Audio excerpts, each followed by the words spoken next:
주님께서 여러분과 함께 또한 사제의 영과 함께 성마태가 전한 거룩한 복음입니다.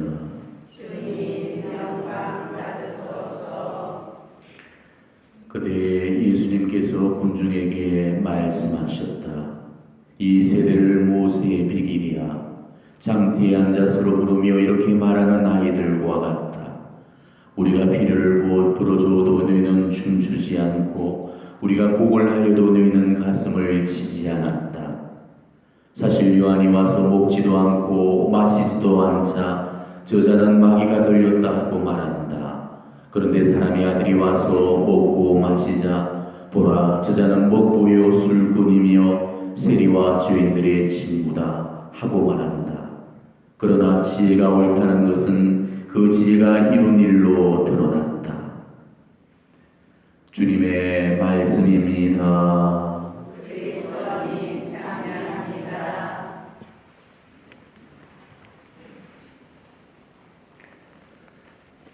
오늘은 십자가의 성요한 사제학자 기념일입니다. 아마 다소 생소하게 생각하고 계시는 분들도 많이 계시지만은 실제로는 굉장히 우리 교회에서 유명하시고 위대하신 교육학자이십니다. 1542년 바로 스페인의 아빌라에서 출생을 하시죠. 16세기 성인이십니다. 그리고 1591년에 성중에 드시게 됩니다. 그러니까 겨우 50살의 짧은 생애를 살다 가신 그런 성인이십니다. 그렇지만 그 짧은 생애 동안에 정말 이 세상 그 누구도 하지 못한 엄청난 우리 교회사에 그런 업적을 남겨놓으신 분이 바로 십자가의 성요한 성인이시죠.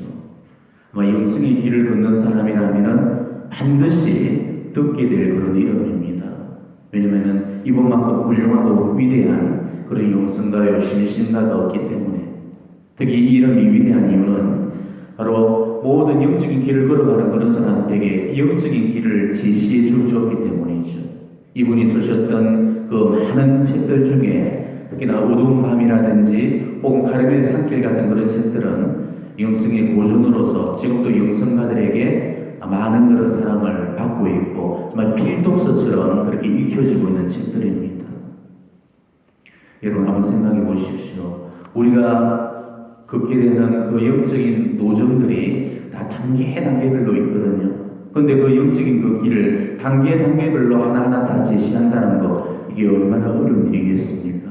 지금 우리도 다들 회개를 하고 어느 정도 영적인 길을 걸어서 왔을 텐데 아무리 내가 지금 낮은 단계에 있다 할지라도 지금까지 그동안 내가 회개하면서 통과했던 그런 영적인 단계들이 분명히 있을 겁니다.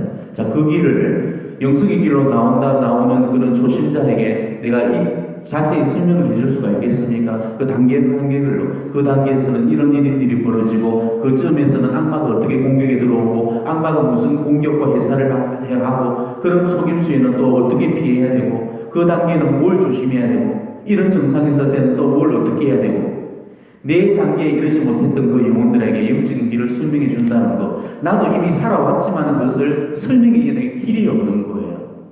근데 십자가의 이 성요한께서는 바로 영적인 그 단계를 다 일일이 정리를 하셔서 그것을 오늘날 우리에게 제시를 해주고 계십니다. 영성인들이 영적인 길에서 겪게 되는 그 어두운 밤 들어보셨죠? 네, 그 이 어두운 밤에 영적인 길에서 겪게 되는 이런 어떤 어려움들을 다 꼼꼼하게 기록을 해두시면서 이 완뚝으로 나아가기 위한 그런 방향과 길을 제시해 주십니다. 그래서 수많은 우리 교회의 많은 영성가들이 이 성인의 그런 길잡이에 따라서 영적인 길을 지금 수리 걸어가고 있는 것입니다. 그리고 수많은 성인 성녀들도 이 영성가들 그리고 또 다른 어떤 사람들도 이 성인의 그런 가르침을 따라 지금까지 살아왔고 지금도 살고 있고 아마 앞으로도 그렇게 그 길을 따라 걸어갈 겁니다.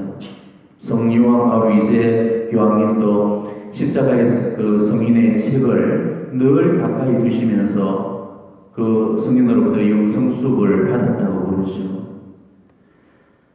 저도 개인적으로는 이 십자가의 성요한 사제를 저희 사모로 모시고 있습니다. 그리고 아빌라의 대대사 성녀를 또 저희 사모로 모시면서 지금도 이분들이 저수인 어두운 밤, 가르멜 산길, 또 완득의 길, 영혼의 성 이 네 권을 저는 즐겨 읽고 있습니다. 십주가의 요한 성인은 정말 저한테는 어린과도 같은 분이십니다. 제가 제일 처음에 회개를 하고 주님 안에 새 눈을 떴을 때 처음에는 믿는 게 그렇게 신나고 기뻤는데 어느 순간 제가 어두운 밤에 들면서부터는 너무나 오랜 세월을 길을 잃고 방황을 해야만 했습니다.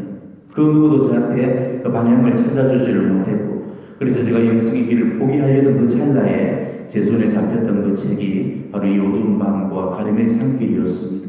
저는 정말 그 순간에 미친 듯이 읽어 내려갔고, 많은 대목에서 제가 궁금해했던 그런 의문점들을 속 시원하게 밝혀놓고 있었던 것입니다. 아마 그분의 저서가 없었더라면 오늘의 저는 확신할 수가 없었을 겁니다. 만일 그분을 못 만났다면 아마 저는 지금도 계속 끔찍하리만큼 가혹한 그런 시련을 이렇게 살 수밖에 없을 겁니다. 저는 십자가의 요한 성인으로 인해서 영적인 길을 헤매지를 않았고, 또 분별과 지혜력도 갖추게 되었고, 또 영적인 식별력이 몰라보게 성장을 했습니다. 그래서 여러분이 제 강론을 듣게 되면은 영적인 식별을 다루는 그런 말씀들을 앞으로도 많이 듣게 되실 겁니다. 대부분 이 성인의 가르침에서 취한 그런 내용들입니다. 그래서 저는 누구를 만나든지 영적인 길을 걸어가는 영성인들한테는 십자가 요한의 성인의 그 저서를 읽으라고 반드시 권해드립니다. 여러분도 이 성인의 책을 읽게 되면은 그 심오한 영적인 지식에 놀라게 될 거고, 또 그분의 지혜와 분별에 감탄을 금하지 못할 겁니다. 앞으로 십자가 요한 성인의 가르침을 아마 저한테 자주 듣게 될 거고, 또 성인의 지혜와 분별을 접할 그런 기회가 많을 거니까 그분의 직가를 천천히 한번 발견해 보시기를 바랍니다. 그렇다면 십자가의 요한 성인은 어떤 분이시고 무슨 일을 하신 분이신지 이 성인의 생애에 관해서 말씀을 드리도록 하겠습니다. 성인은 아주 가난한 집안에서 3형제 중에 막내로 태어났습니다. 집안은 흔히 입에 풀칠할 정도로 너무나 궁핍하고 가난했죠. 아버지는 공장에 노무사 일을 하면서 자식들을 먹여 살렸습니다. 너무 고된 그런 일과 또 영양실조에 걸려서 그렇게 결국은 세상을 뜨고 말죠. 그러다가 또 중간형도 죽게 되고, 찌질이 가난한 그런 집안에서 학교도 다닐 수가 없기 때문에 가난한 아이들이나 또 고아들이 다니는 그 고아 학교에 다니면서 글을 배우고 읽는 등의 정말 그야말로 풍부한 그런 유년 시절을 보내게 됩니다. 그렇지만은 이 요한의 영민함을 깨달았던 한 어민이 병원에서 환자를 돌보는 임무를 맡겨주게 되죠. 거기서 이제 병자들을 정성으로 간병을 하고 또 죽음을 준비시켜주면서 그때 이제 인생과 죽음에 관한 깊은 통찰과 관조가 이루어지게 되는 것입니다. 그러다가 마침내 가르멜 수도원에 임패를 해서 아주 작고 초라한 그런 방에서 그 수련기를 시작을 하게 됩니다. 이 요한은 철저히 공동체의 그런 규율을 지켜나갔습니다. 그리고 단식이나 금유, 또 철학기도, 고신걷기 같은 이런 고된 그런 영적인 훈련들을 끊임없이 스스로가 해나가면서 자기 자신을 단련을 시켰죠. 그리고 원체 기도와 침묵과 고독을 즐기다 보니까 수도원에서조차도 기인으로 낙인찍힐 정도였습니다. 요한은 수도 생활과 또 자기 소임을 마음을 다해서 했습니다. 그리고 이런 헌신적이었고 겸손하고 자상한 그 성품이 회원들한테 깊은 감명을 주었죠. 그리고 마침내 그 수도회가 요한의 수도적 특성을 받아들여서 가르멜 회원으로 서원을 시켰습니다. 그리고 4년 후에 사제로 수품이 되었죠. 요한 사제는 첫 소임을 시작할 때부터 회원들 사이에서 많은 그런 모함과 따돌림을 겪어야만 했습니다. 왜냐하면 요한이 다른 여타의 수도자들도 따라올 수 없을 정도로 엄격한 그런 금욕 생활을 했기 때문이고, 너무나 검소하게 생활을 해버렸기 때문이죠. 그 좁고 어두운 다락방에서 매트리스나 베개도 없이 몇 장의 널빤지 위에서 잠을 잤습니다. 그리고 가르멜의 원래 옛 전통 규칙을 엄수하면서 철저하게 금욕 생활을 지켜나갔죠. 그러다 보니까 열심하지 않은 그런 수도자들은 요한의 신심을 광적으로 이렇게 비하하면서 조롱을 했고, 그로 인해서 소위와 따돌림을 겪지 않을 수가 없었습니다. 그런 중에 십자가 요한은 바로 고향 아비라를 찾아갔다가 그 아빌라의 성녀이셨던 데드레사 왕장 수녀를 만나게 되죠. 요한은 이 카르멜 수도회의 이 데드레사 왕장한테 자기 자신은 보다 더 엄격한 그 수도 생활을 원한다고 그렇게 이야기를 했습니다. 그러면서 더 엄격한 수도회로 옮기고 싶다는 뜻을 밝혔죠. 그때 바로 그때 데드레사는 요한을 만류시키면서 가르멜 회에 끝까지 남아서 함께 개혁 운동을 하자면서 그렇게 권유를 하게 됩니다. 데드레사는 요한과 똑같은 그런 꿈을 꾸고 있었고 바로 개혁 가르멜 수도회의 창립을 준비를 하고 있었던 거죠. 데드레사는 지금의 그런 완화된 가르멜 규칙이 아니고 가르멜 수도의 처음 규칙을 따라 살기를 원했습니다. 엄격한 그 수도 생활을 원했던 거죠. 이거는 십자가 요한도 마찬가지였거든요. 그래서 십자가 요한이 바로 데드레사가 시작하는 그 공동체에 마음을 품었고 그래서 가르멜 개혁 수도회를 그렇게 두 분이서 준비를 하게 되었던 거죠. 그렇게 해서 십자가 요한은 이 데드레사 성녀의 도움을 받아서 맨발의 가르멜이라고 불리던 개혁 가르멜 수도회를 창립을 하게 됩니다. 왜냐하면 늘 맨발로 돌아다니면서 그 사도직을 수행했기 때문에 그렇게 지금도 맨발의 가르멜로 불리고 있죠. 이 십자가의 요한은 가진 우여곡절을 거치면서 5명을 시작하는 그런 수도원을 비로소 설립을 하게 됩니다. 그리고 지금 현재 가르멜 수도의 완화 가르멜이라고 부르죠. 수도의 그런 엄격한 규칙을 다 없애버리고 굉장히 하여튼 느슨하고 방만한 그런 수도에 운용이 되고 있는 이 완화 가르멜 그 수도의 규칙들을 완전히 포기하고 엄격한 그 조기 규칙을 따라서 살기로 서원을 하게 됩니다. 그리고 이때부터 요한을 이끌어서 십자가의 요한이라고 불려지게 되었습니다. 이 십자가의 요한은 이때부터 철저한 고행과 침묵으로 자기 자신이 원하던 그런 수도 생활을 해나가죠. 그리고 철저한 가난과 정밀 생활을 살았고 성민과 봉사와 헌신으로 이웃을 돌봤습니다. 그래서 젊은 나이인데도 불구하고 그의 덕을 알아보는 사람들마다 맨발 가르멜의 성자라고까지 그렇게 불려질 정도였습니다. 그렇지만 수도 규칙이 느슨하고 방만했던 이 완화 가르멜은 엄격한 초대 규칙을 따르는 이 십자가의 요한과 이 데드레사의 개혁 가르멜 수도회에 노골적인 불만을 드러내면서 사사건건 시비를 걸고 또 트집을 잡으면서 갖은 방해 공작과 박해를 가하게 됩니다. 물론 데드레사도 말할 수 없는 그런 공격과 반대와 박해를 겪었지만은 십자가의 요한은 그보다 훨씬 더한 그런 박해를 견디야만 했습니다. 세속정신에 젖은 그 수도자들은 엄격한 고행이나 규율을 반기지를 않았고 그래서 산업 반대로 모사를 꾸미면서 말할 수 없는 계략과 농간을 다 부렸고 그 수도의 개혁을 방해하고 막았었습니다. 데드레사는 그런 사나운 반대에 부딪히면서도 더 엄격한 수도 생활을 위해서 바로 이 십자가의 요한 사제와 같은 그런 사제를 수도의 고위 사제로 임명을 하게 되죠. 그로 인해서 이 수도 정신을 제대로 걷는 그런 수도자들은 이 십자가의 요한의 탁월한 지도력 또 깊은 영성이 감명을 받게 되었고 더욱더 그 사제를 존경을 하게 되었지만은 이 개혁 수도회를 반대하는 그런 세력들한테는 더욱 극심한 그런 저항을 받고 반대에 부딪히게 됩니다. 개혁을 반란으로까지 규정을 하게 되고 악으로까지 간주를 하게 되죠. 그러다 보니까 완화 가르멜 수도자들 눈에는 이 개혁 수도회를 이끌고 가는 이 십자가의 요한이 그야말로 눈의 가시 같은 그런 존재로 비춰질 수밖에 없었던 것입니다.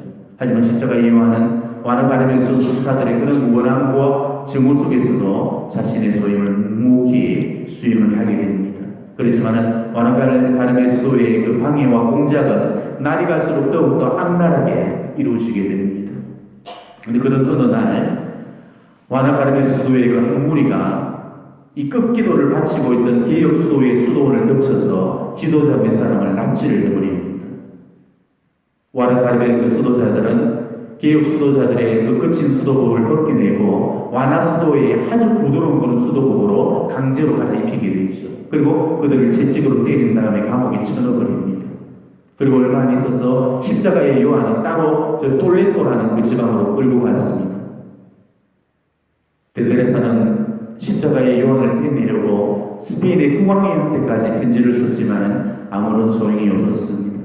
이 십자가의 요한은 한 줄기 빛만이 겨우 들어오는 그런 옥탑 감방에 감금이 되었어요. 그리고 그 자꾸 어두침침한 그 방은 널빤지 한 장에 담요 한 장뿐이었고 변기로 쓰일 그 밖에서 하나가 전부였습니다. 거기다가 그것은 수도원 그 수사들의 변수가 그 가까이 있었고 창문도 없었고 환기가 전혀 안 돼서 지독한 냄새가 코를 찌르게 되었죠. 이 십자가 요한은 그곳에서 9개월간을 보내면서 그야말로 지옥 같은 그런 생활을 해야만 했습니다.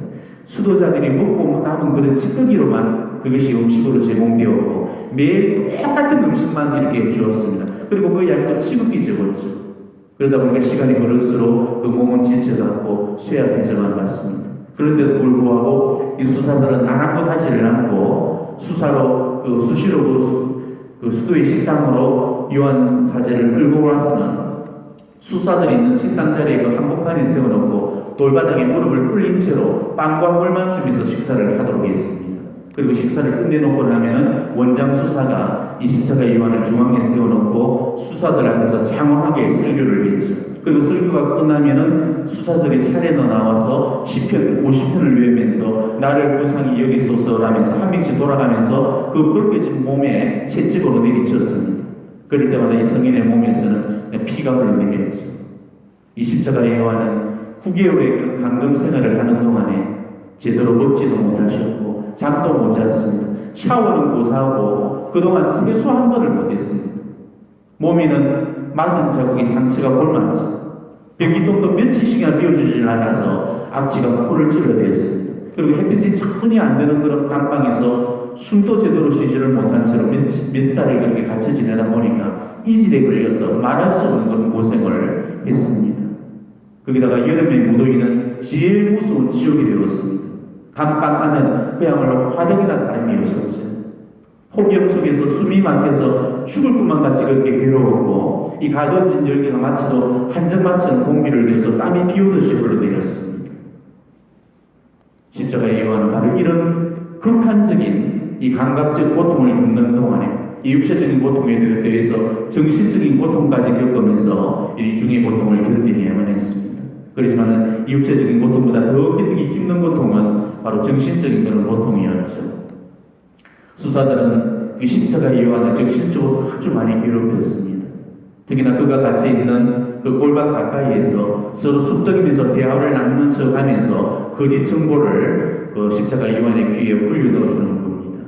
개혁 가르밀 수도자들 중에 누구누구가 뭐 잘못을 깨닫고 우리 쪽으로 돌아왔다는 중, 눈물을 흘리면서 속죄를 했다는 중, 또 사탄의 그런 거짓 농간에 놀아났다면서 공동체 고백을 했다는 등 그렇게 하면서 그 거짓말을 엿듣도록 만들었던 것이죠.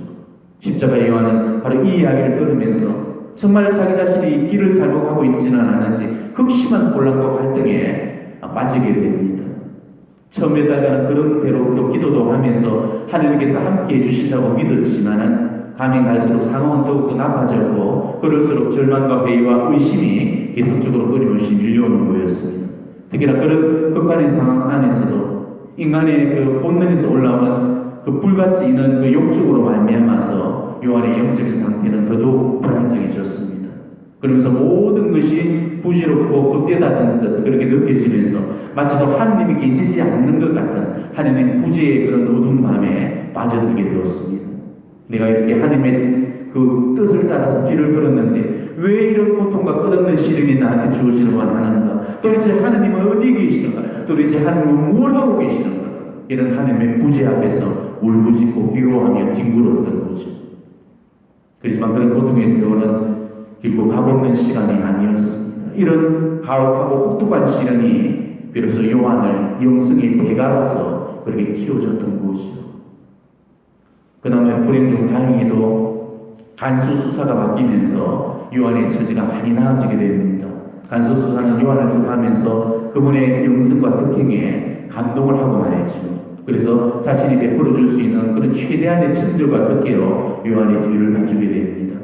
독대면서부터 몇 달 동안을 단 한 번도 갈아입지 못했던 그 속옷을 깨끗한 속옷으로 그때 비로소 이제 갈아입혀 줍니다.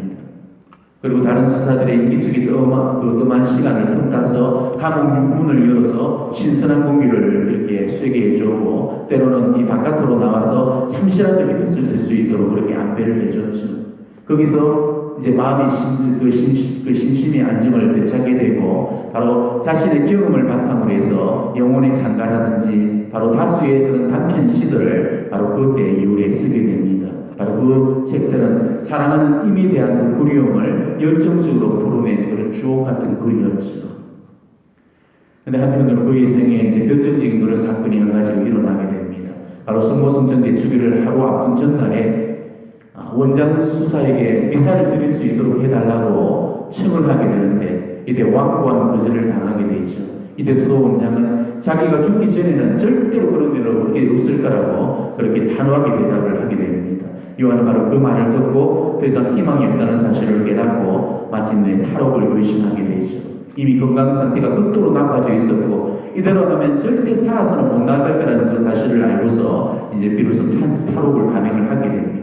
그렇게 해서 도주 계획을 세워놓고 치밀하게 준비를 해나갔습니다. 그리고 수도자들이 깊은 잠에 빠져든 그 시각에 요한은 모사를 꾸미게 되죠.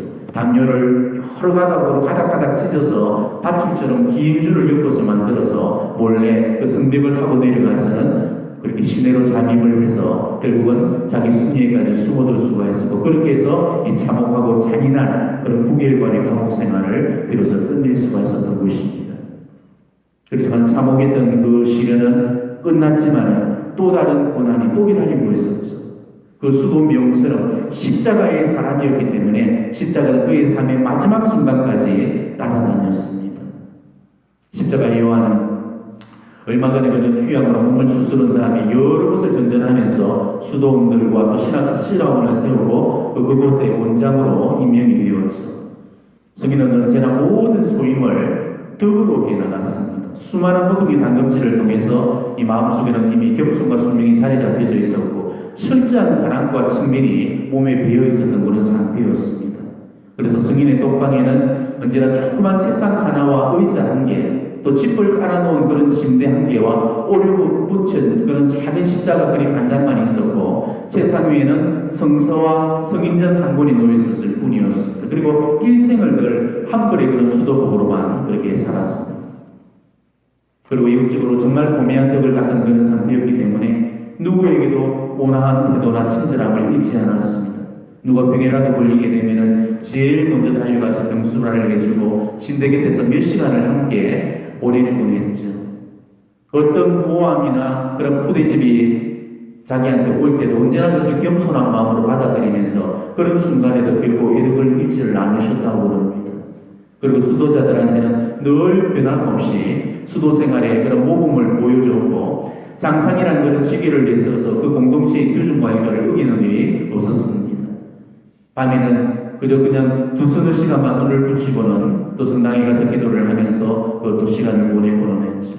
그리고 또 자주 그 수녀원을 방문을 해서 수녀들을 덕으로 가르칩니다. 늘 1시간씩을 강론을 하면서 하느님이 아닌 일체의 뜻에서 완전히 멀어져야 된다고 이렇게 줄기차게 역설을 하셨습니다.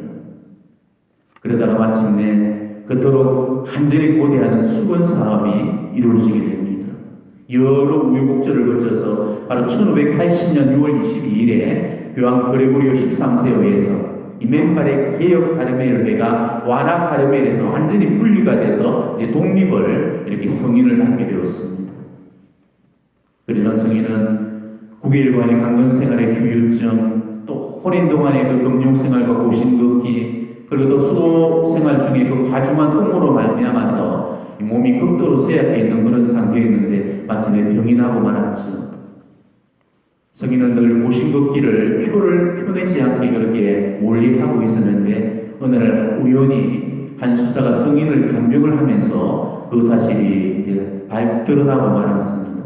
옆구리 통증을 치료해주기 위해서 성인의 옷을 올렸을 때 이 맨살이 드러나면서 허리에 쇠사슬이 징징 감겨 있는 것을 보게 됩니다. 근데 얼마나 오랫동안 차고 있었는지 사슬이 살에 깊숙이 박혀 있었던 것이죠. 그만큼 그 고심걷기를 통해서 자신을 수련을 해나갔던 것입니다.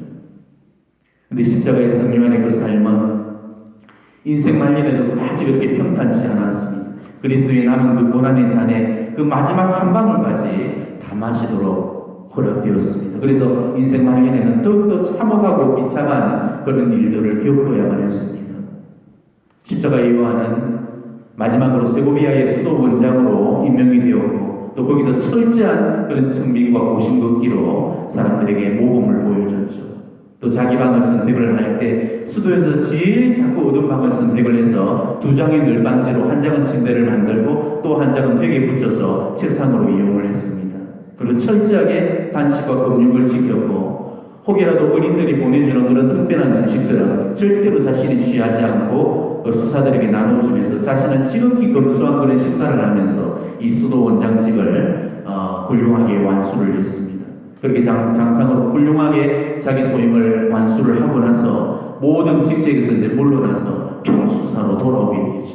그렇게 해서 이제 성인은 영적인 서적들을 집필하면서 고즈넉한 은퇴 생활을 꿈꾸고 있었는데, 그런데 이때 이제 문제가 터지게 되죠.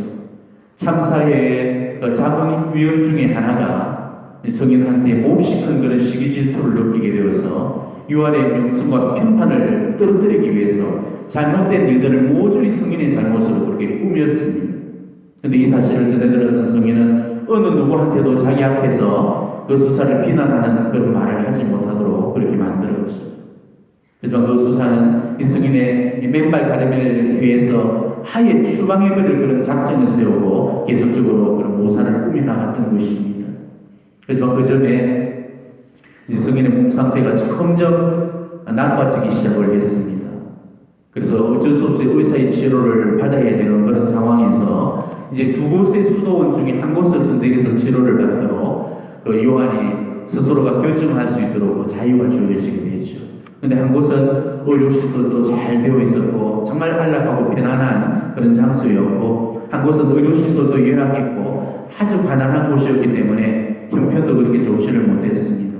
더군다나 그곳 원장은 성인을 대단히 싫어했습니다.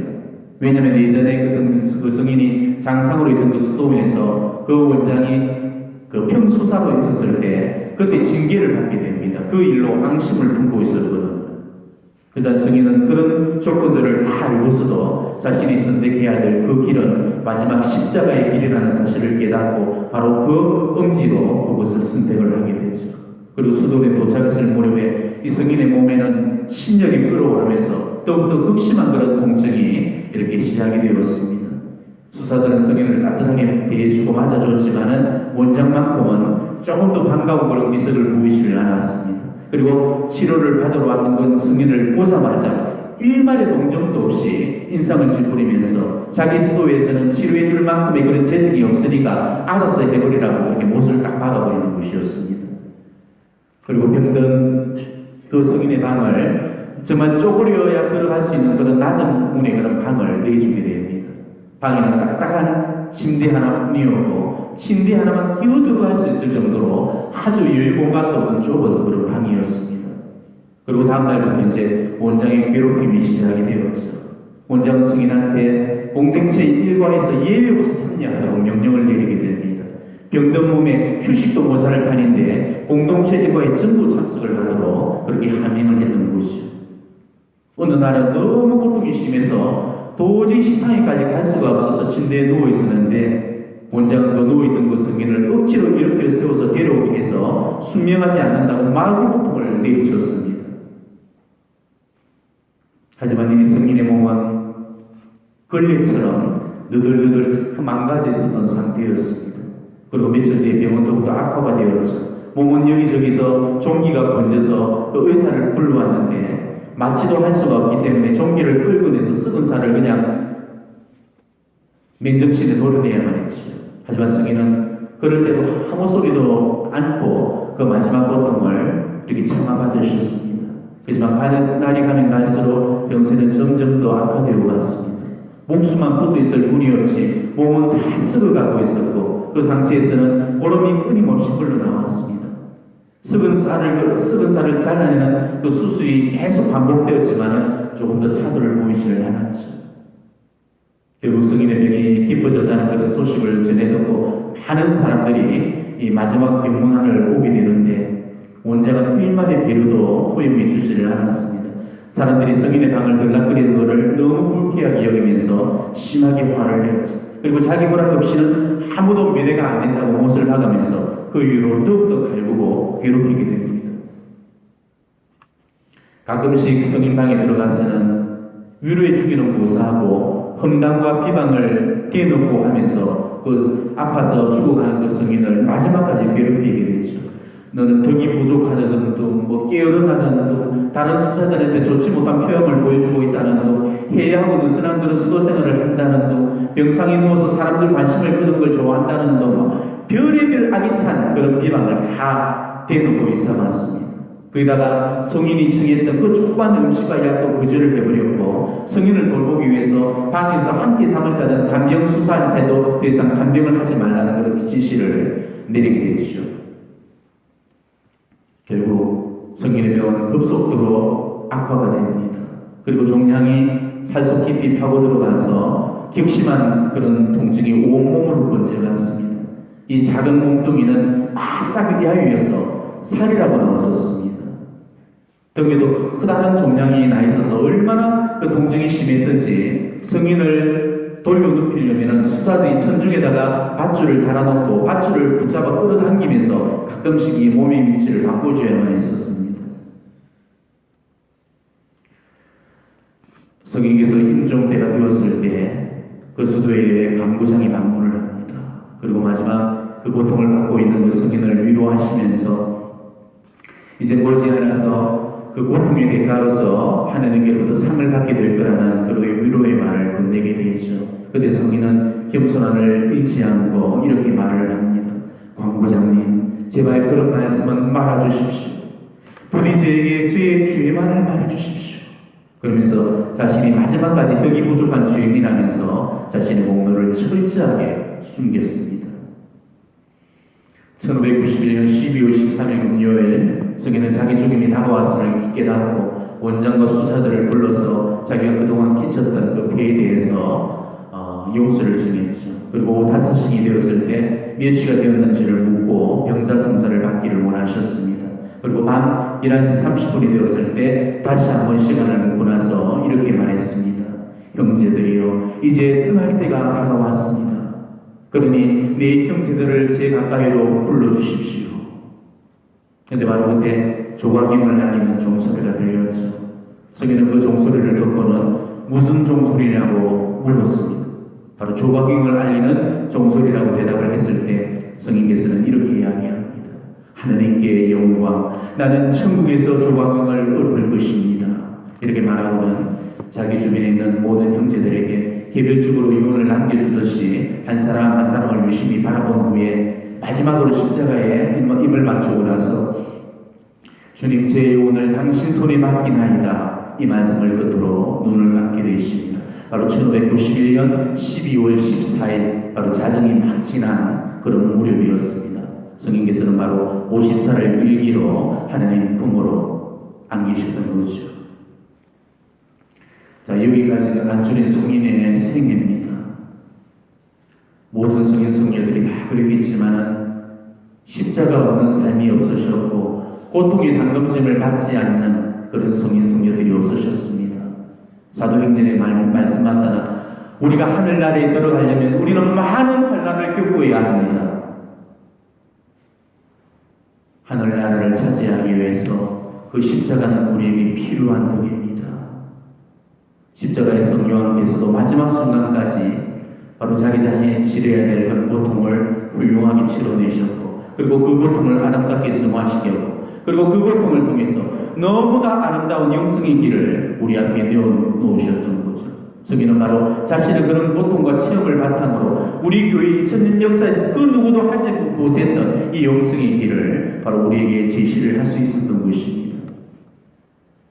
그리고 또 성인의 또 하나의 괄목할 만한 업적은 우리 교회의 쇄신과 개혁에 앞장을 서셔서 중세기 교회의 우리 교회의 타락을 막고 드디어 우리 교회를 쇄신시키는데 이렇게 공헌을 하셨던 거죠. 그래서 진정한 우리 교회의 개혁가라고 그렇게 부르고 있습니다. 그 당시 중세기 교회 타락으로 말미암아서 루터의 종교개혁이 일어나면서 종교개혁이 일파만파 번져서 우리 교회는 극도의 그런 혼란과 미궁 속에 빠져들고 있었습니다. 종교개혁가들은 종교를 개혁시킨다는 그런 미명하에서 결국 종교 분열을 일으켜버렸죠. 그래서 우리 장로이신 선교회를 4분 5일을 찢어버리고 말았습니다. 그들은 종교를 개혁시키지도 못했고 정화시키기나 성화시키지도 못했습니다. 오히려 더 큰 혼란과 혼선만을 야기시켰죠. 물론 프로테스탄트들의 이 종교개혁이 물론 결과적으로는 우리 교회가 스스로 타락한 교회를 쇄신시키는데 일조했다는 것은 인정을 하겠지만은 그러기에는 너무나도 큰 그런 출혈과 통증을 가져왔습니다. 그렇지만 진정한 우리 교회의 그런 개혁을 이룬 그런 분들은 이런 종교개혁가들이 아니고 십자가의 성 요한이나 데드레사 성녀 같은 그런 분들에 의해서 이루어졌죠. 바로 교회가 나 자신이라는 사실을 깨닫고 자기 자신의 성화와 철저한 자기 쇄신부터 먼저 살아내었던 바로 그 사람들에 의해서 우리 교회가 다시금 개혁되었고 쇄신되었다는 것입니다. 그러니까 진정한 개혁이라는 것은 바로 이 십자가의 성요한 사제와 같이 자기 삶의 개혁에서부터 시작이 되어야 되는 것입니다. 마치도 그 세례자 요한이 회개의 세례를 선포하기에 앞서서 자기 자신이 먼저 광야에서 낙타 트럭과 가죽띠를 두르고 또 벌꿀과 메뚜기를 먹으면서 철저한 자기 쇄신의 삶을 살아내었듯이, 그리고 또 오늘 이 세례자 요한을 수호선인으로 모신 이 십자가의 성요한 사제가 우리 교회를 쇄신시키기 위해서 처절한 자기 쇄신의 삶을 치열하게 살아냈듯이 우리 역시도 남을 회개시키려면 자기부터 철저하게 그렇게 회개를 하고 낡고 부패한 자기 본성부터 우리를 벗겨내야 됩니다. 그래야만 우리는 남을 승화시킬 수가 있는 것입니다. 우리가 살고 있는 이 드림 시기는 자기 자신부터 바라보고 자기부터 바꾸고 변화되는 그런 시기입니다. 남이 안 바뀐다고 탓하기 전에 나부터가 얼마나 바뀌었는가를 먼저 물어보셔야만 될 겁니다. 오늘 다시 한번 이런 성인의 삶을 묵상하시면서 우리도 철저한 자기 쇄신의 길을 걸어가셨으면 합니다. 오늘 성인께 정말로 필요한 그런 도움을 전구하면서 오늘의 미사가 복음되기를